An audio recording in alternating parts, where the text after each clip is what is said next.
Look at this group. So now you are going to electrolysis of copper-2 sulfate solution, right? But your both electrode are copper. So can you describe one by one? And is it cathode or anode? This is black color. Is it cathode or anode? Cathode. So cathode is always receiving electron, right? So what do you observe at this electron? At the copper electron now, what do you see?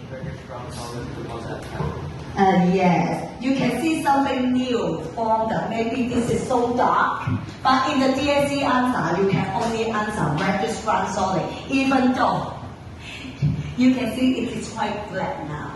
Okay, so this is the anode side, right? The anode side, then oxidation. Is it oxidation or reduction will occur at here? Oxidation, very good. So we have actually briefing the both half equation.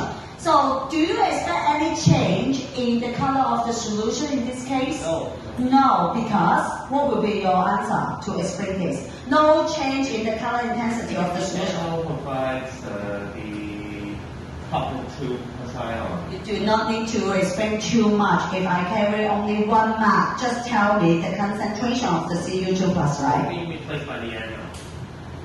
So just simply say 嗱，而家我係問緊佢嘅顏色啊嘛，你話佢冇變啊嘛，我而家俾1分你啫喎。Because yes, because no concentration change in the Cu2 plus, that is to explain the color intensity.